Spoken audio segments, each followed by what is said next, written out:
ये जबान है काय के लिए, कम्युनिकेशन के लिए। अगर वो अपना बेसिक पर्पज ही नहीं सर्व कर रही तो फिर किस काम की? आपके घर में एक रेफ्रिजरेटर है, उसमें न्यूज आती है मगर ठंडा नहीं होता। तो भाई आपके यहाँ एक टेलीविजन है, वो ठंडा रहता है और उसमें न्यूज नहीं आती। तो आप जिस पर्पज के लिए चीज बनिए पहले वो तो सर्व करें, वो फिर बात की बातें होंगी। उसी तरह से लैंग्वेज का बेसिक पर्पज है कम्युनिकेशन। अगर वो कम्युनिकेशन ही नहीं कर रही है तो गलत है। किसी ने पूछा था कि तुमने दूरदर्शन पे हिंदी में समाचार सुने?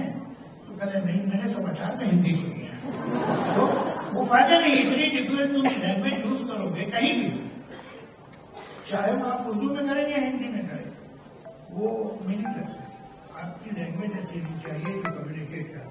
आप फिल्म में जो लोग सॉन्ग राइटर हैं, डायलॉग राइटर, उनको ये सरकारी लोगों को करना नहीं कि कम्युनिकेशन हुआ क्या बोले वो? यहाँ तो आप अगर कम्युनिकेट नहीं कर पा रहे तो अगली पिक्चर नहीं मिलेगी आपको। हाँ तो आप आ जाओ। तो आप देखिए कि ये हमारी जो हिंदी फिल्में रही हैं। रुकिए और जरा ध्यान से सुनिए। क्या आप हमारी इन खबरों से अपने व्यापार को भी बढ़ाना चाहते हैं? तो आप भी खबरों के दौरान इस तरह के एलिमेंट्स पर अपना विज्ञापन दे सकते हैं, या फिर ऐसे खबर के 1 मिनट बाद अपना पूरा विज्ञापन डलवाएं, जो कि 8 लाख से ज्यादा सब्सक्राइबर्स और फॉलोअर्स वाले द फैक्ट इंडिया चैनल्स और पेजेस से राजस्थान के कोने कोने में पहुंचेगा और इससे आपका व्यापार, ब्रांड सब कुछ बढ़ेगा। उसके बारे में कभी हमको अमेरिका में, इंग्लैंड में पाकिस्तानी मिलते हैं तो कहते सर एक बात तो मानी बड़ी बड़े ग्रजिंगली है, आप लोग की उर्दू फिल्में बहुत अच्छी होती। ये इन फिल्मों को जिन्हें हम हिंदी फिल्म कहते हैं, उन्हें कहते हैं आपकी उर्दू फिल्में बहुत अच्छी। फैक्ट ये है कि जब तक लिखा ना जाए वो जो हमारे डायलॉग फिल्मों के होते हैं या गाने होते हैं, आप कैसे तय करेंगे हिंदी या उर्दू? और बड़ा मिक्स होता है। हमें ये मालूम है कि कहाँ कौन सा वर्ड इस्तेमाल करना। मैं जरूरत लिखूंगा, आवश्यकता नहीं लिखूंगा, लेकिन मैं हक नहीं लिखूंगा, अधिकार लिखूंगा। ये वर्ड करना सोचता है।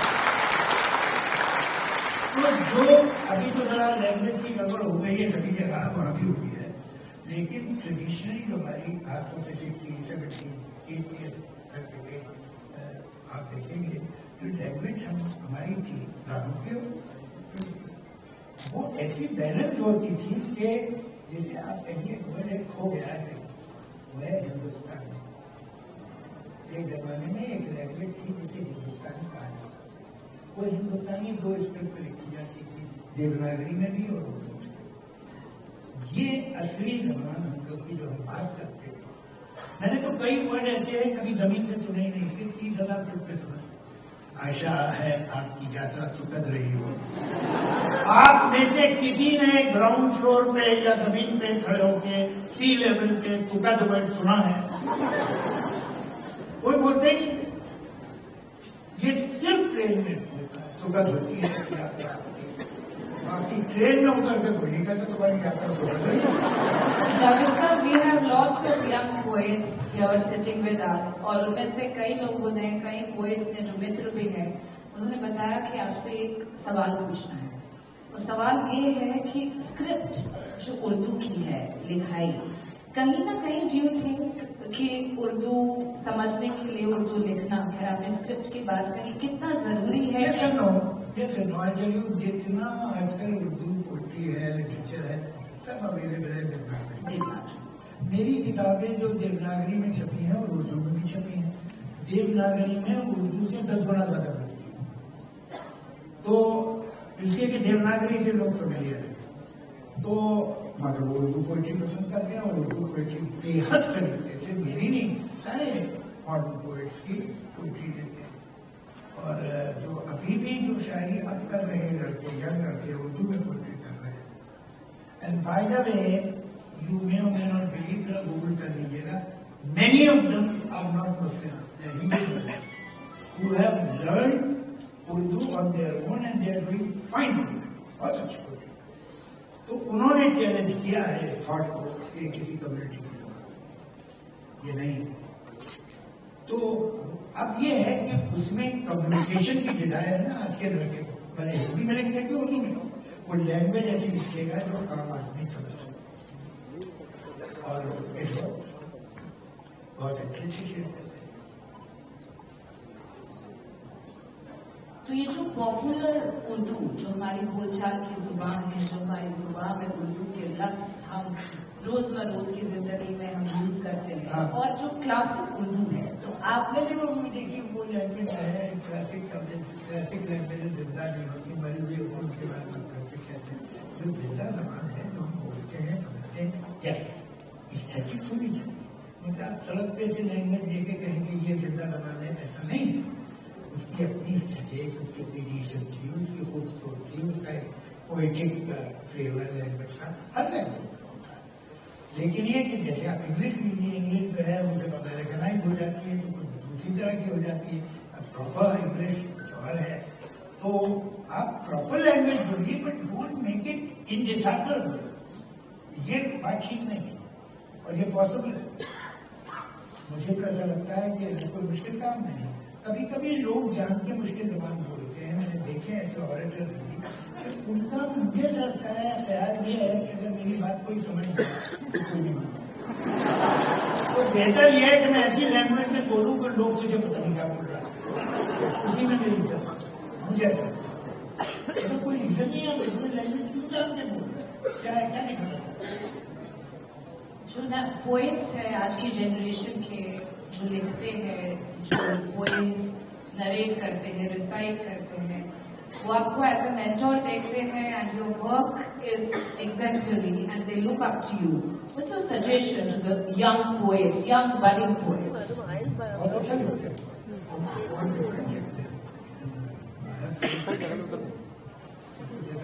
नहीं होना चाहता, नहीं कोशिश करिए, अच्छे हैं। I'm sorry। हाँ उसी सर 4 नंबर। निकाल लाया हूँ एक पिंजरे से एक परिंदा, निकाल लाया हूँ एक पिंजरे से एक परिंदा, अब इस परिंदे के दिल से पिंजरा निकालना है।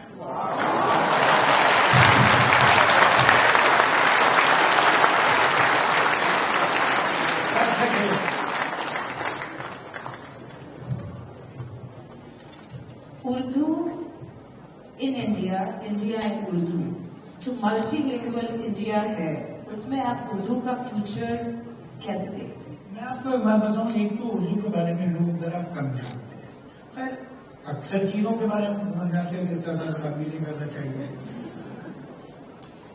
उनको कुछ ऐसा वेग इम्प्रेशन था है कि उर्दू शायरी का मतलब है महबूबा और शराब और बाग फूल, ऐसा नहीं है। उर्दू की जो सीरियस और रियल पोइट्री है वो अनइमेजिनेबल। मतलब ये कि आप हिंदुस्तान के किसी डेटी पे, राधा कृष्ण पे तो कितनी पोइट्री है, उर्दू में कोई लिमिट ही नहीं है। शिव पार्वती पे कितनी, होली दिवाली, मैं लिख के देता हूँ कि होली पे जितनी अच्छी पोइट्री उर्दू में है दुनिया हिंदुस्तान की किसी जबान में नहीं। मैं लेके आऊँ उसको कहिए तो सुनाऊंगा। 150 साल से 1857 से लेकर उनकी आजादी और आजादी के बाद तक जो भी बड़े पॉलिटिकल पॉजिटिव मूवमेंट्स आए उसके ऊपर उर्दू को सीखा है।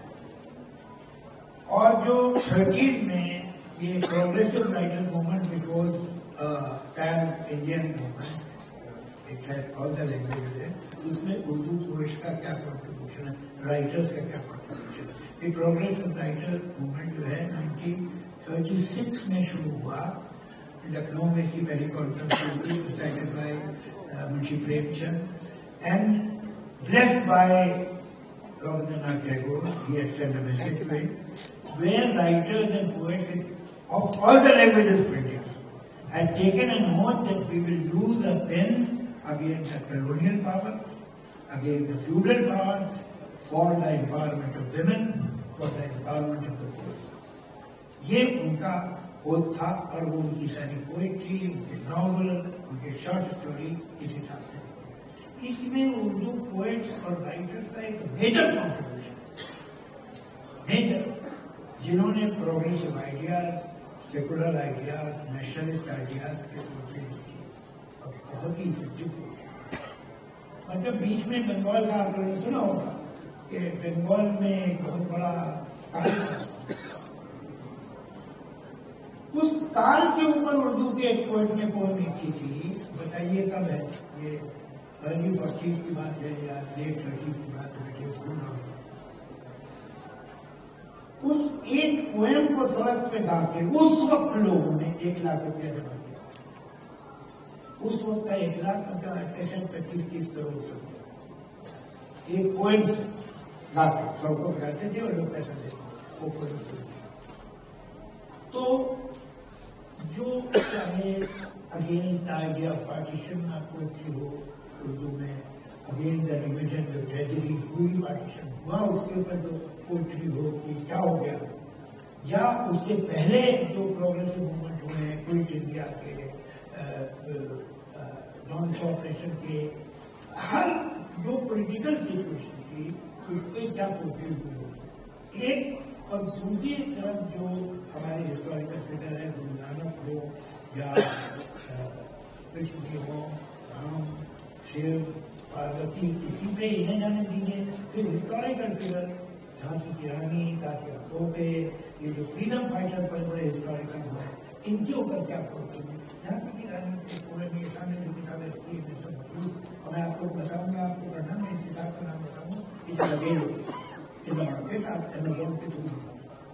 वो पोएम मैंने शायद 10 बार 20 बार पढ़ी होगी, and I can not read that poem without पढ़ना। मैं अल्टीमेटली फुटू के रो रहा होता हूँ, इतनी फीलिंग और इतनी स्ट्रेंथ से लिखी है। इस पोएट्री के बारे में आपको बहुत से लोगों को ये जो युद्ध है वो नेशनलिस्ट है, जिसकी चढ़ गहरी जमीन के अंदर है, हमारे कल्चर में, संस्कृति में, इसका बताइए। उसी भी समझते हैं कि वो महबूबा और शराब वगैरह हुई, ये तो ये लोगों ने गाने वाले जो है ना, बदल गाने वाले, ये दो कॉमन डिनोमिनेटर गा गा के इन्होंने कॉपी कर रियल पोएट्री थोड़ी गाते हैं। आई डोंट से कि उर्दू डिमिनिश हो रहा है, लेकिन जावेद साहब चाहे एक छोटा सा उदाहरण देना चाहूंगी। हमारे यहाँ पर्शियन डिपार्टमेंट है यूनिवर्सिटी में, जयपुर में, और कई साल पहले I went there to take admission because I was very inclined that I wanted to learn Persian, and the day I went they said that department has been shut down. So many departments आपके admission लेने की वजह से हुआ जिन मैंने admission उनका बंद करो Persian. So, you know, the number of students taking admission for Urdu, Persian, आपको एक has बात been a decline. And when you, even for journalism, because I'm a journalist. नहीं, कोई दुनिया की हर लैंग्वेज आप सीखे, अच्छी बात है, वो फ्रेंच हो, वो पोर्चुगीज हो, वो चाइनीज हो, मैंडरिन हो, कोई भी लैंग्वेज हो, पर्शियन हो, अच्छी बात है, कोई भी लैंग्वेज, ग्रीक हो। लेकिन जहाँ तक पर्शियन और उर्दू का संबंध है, एक उर्दू के पोएट थे आरजू लखनवी, उनको किसी ने कहा कि देखिए उर्दू क्या है, बिना पर्शियन वर्ड्स के उर्दू कुछ है। उनका देखिए आप गलत बात कह रहे हैं। Yes we use lot of Persian word, and Hindi में भी lot of Persian word, lot of Persian. मतलब आप एक एवरेज हिंदी डिक्शनरी में 5 से 6 हजार वर्ड ऐसे होते हैं, आपको पता ही नहीं कहाँ से आए, हो गए हमारे, हो गए। मगर मैं ये नहीं मानता कि हम डिपेंडेंट है, उर्दू डिपेंडेंट ऑन पर्शियन और Arabic. And he said I right a complete book without using a single word जिसका रूट भी डायरेक्टली इनडायरेक्टली पर्शियन और अरबिक से। And he wrote a complete book, सुरीली बातरी ऑफ पोएट्री। उसमें एक word ऐसा नहीं है, it's pure Urdu, and no word which can be traced into Persian. काली घटा में पौधा लटका, वन में जो कोयल कूद गई, जितनी गहरी सांस खींची थी उतनी लंबी कूद गई। उसने भीगे हुए बालों से जो झटका पानी, टूट के आए घटा, झूम के बसा पानी। अब इसमें कोई मतलब ये खड़ी बोली के शब्द सबके सब, उन्हें पूरी किताब नहीं चलिए, मैं तो आपको 2 शेर सुना कुछ नहीं, हम यूज करते हैं। हम लोग अंग्रेजी की कितने बार अपनी जबान में हम यूज करते हैं, इसके मतलब थोड़ी डिपेंडेंट है और हमारे पास कोई वर्ड नहीं है यूज के लिए, कर देते हैं। तरह तरह के वर्ड आ जाते हैं, हमें भी वर्ड बोल रहा हूँ, शब्द भी कह सकता था, लफ्ज भी कह सकता था, तो ठीक है। कोई बात नहीं। लेकिन ये क्या हमारी जबान की, चाहे वो हिंदी हो उर्दू, डिपेंडेंस नहीं किसी, हम बिना किसी और लैंग्वेज का वर्ड इस्तेमाल किए भी कम्युनिकेट कर सकते, लिख सकते, चाहे कोई इतना एहतियात करने की जरूरत। अभी पिछले दिनों बॉम्बे हाईकोर्ट को, सॉरी दिल्ली हाईकोर्ट को शायद उसने बोला होम मिनिस्ट्री ने कि ये उर्दू के वर्ड आप निकाल दीजिए। अरे कोई निकाल रहे जो हो गए अपने रखो। ऑक्सफोर्ड यूनिवर्सिटी प्रेस की डिक्शनरी छपती है तो उसमें होता है कि इस साल हम 50 वर्ड बढ़ा रहे हैं। जो लेटेस्ट एडिशन है ना उसमें वर्ड जुगाड़ भी आ गया है ऑक्सफोर्ड यूनिवर्सिटी डिक्शनरी में, जुगाड़। हम इस बात में खुश होते हैं हमने 100 वर्ड निकाल दिए। रॉन्ग लैंग्वेजेस ऐसे जिंदा नहीं रहती हैं। So before क्या निकालोगे भाई, कैसे निकालोगे? आपको पता है कि शाह परशियन वर्ड है, निकाल देंगे। So before we open questions to our audience, bring them to the floor. उससे पहले सर एक लास्ट सवाल है। जी, इंस्टीट्यूशंस, इंडियन स्टेट अकेडमीज, इनका क्या रोल होना चाहिए अपनी ये जुबान को और पुख्ता और मजबूत, क्या रिस्पॉन्सिबिलिटी होना चाहिए? हम सबकी तो होनी ही चाहिए, लेकिन क्योंकि हम लोगों ने लैंग्वेज अभी छोड़िए। आपके उर्दू का क्या हाल है, हमारी सारी इंडिजिनस लैंग्वेजेस का क्या हाल है, हमारी हिंदी का क्या हाल है, जो हमारी सरकारी जबान है। आपको एक बात बताऊं, it is frightening, it is very frightening. No जो आज अगर आप किसी नौजवान से मिलते हैं, लड़के या लड़की से, जो परफेक्ट हिंदी बोल रहा हो, तो आप एक सब कॉन्शियस में एक बात पैदा होती है कि किसी गरीब घराने का है। ये सच है, ये कोई हम्बल बैकग्राउंड से आया। आपका अपनी लैंग्वेज के बारे में जो ओपिनियन, अगर वो गलत हिंदी बोलता है तो एक बैकग्राउंड इसका अच्छा हो। अपने रिस्पेक्ट अपनी भाषा को, ये बहुत शर्म की बात है कि हम अपनी रूट्स में इंग्लिश ना, ये शर्म की बात। कौन सी लैंग्वेज की हम परवाह करते? हमारी तो भाषा जो है सिमट नहीं है, सारी की सारी। वो एक दिन थे जब आप उर्दू का गम करते थे, आप तो अब हर हिंदुस्तानी जबान का गम कीजिए। एक चीज होती थी, प्रोवर्ब होते थे, कहावतें होती थी। आज कोई आपने 30 साल 32 साल का आदमी औरत कोई देखा जो कभी कहावत बोल दे, खत्म हो गए। ये कहावतें क्या थी? वो the capsules of wisdom which was made by generation and generation, वो आपकी जबान से चले गए। हमारी वोकैबुलरी सिमट गई। हम बिना अंग्रेजी के 15 वर्ड इस्तेमाल किए हम बात नहीं कर पाते। तो ये कोई अच्छी बात है? और अगर कोई बिल्कुल सही भाषा बोल रहा है तो आपकी राय उसके बारे में हो जाती है, वह नहीं क्या? शुक्रिया। बहुत बड़ी बात है ना। Before we open the floor for question and answers, and we'll be taking as many as questions we can, Javed साहब आपसे दरख्वास्त है कि आप नज़में आपकी सब सुनना चाहिए। हेलो, और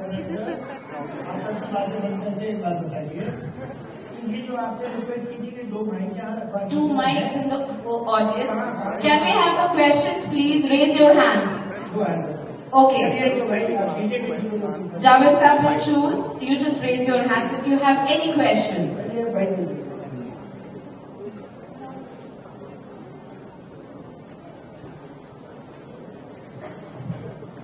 गुड इवनिंग सर। नेशनैलिटी और एथिज्म पे तो बहुत बार बात की है, you are a big part of the reason why I am an atheist, but what are your views on agnosticism, अज्ञातवाद जिसे हम कहते हैं, agnostic atheism, and if God is this superior being who has created a system जो oppress करता है, torment करता है, अब्यूज करता है ह्यूमैनिटी को, सर बात करते हैं डिजीजेस की, वॉर्स की, नेचुरल कैलामिटीज की, so we often also say that we are superior to other animals, then are we mirroring God in the way that we produce and torment other animals?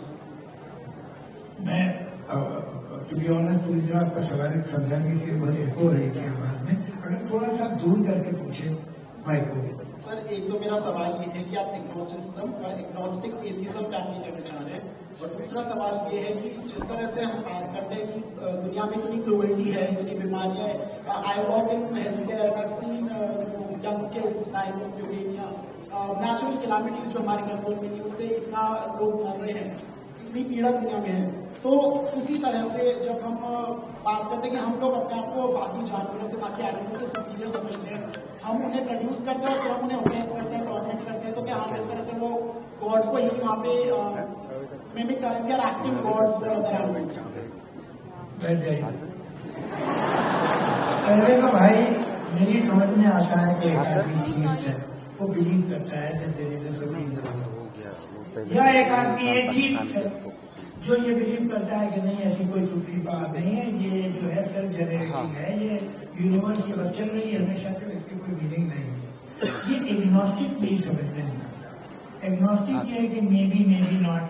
मुझे agnostic ऐसा लगता है जैसे slightly pregnant हो,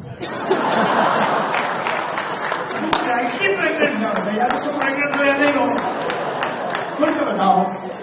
तो अभी आप ही को लेंगे, आप अपना हाथ नीचे कर लीजिए, मैं अभी आपको इधर दे देना। Yes, next question. बिजनेस अच्छा हो सकता है, लेकिन अगर नाम नहीं दिखा तो पहचान कैसे बनेगी? अब टेंशन छोड़िए, द फैक्ट इंडिया आपके बिजनेस को देगा वो पहचान जो पूरे राजस्थान में हर किसी तक पहुंचे। न्यूज चैनल पर विज्ञापन, पॉडकास्ट और प्रमोशन के जरिए आप सीधे 5 लाख सब्सक्राइबर और 10 करोड़ से ज्यादा व्यूज तक अपनी पहुंच बना सकते हैं। तो देर किस बात की, आज ही द फैक्ट इंडिया से जुड़िए और अपने बिजनेस को बनाइए हर घर का नाम।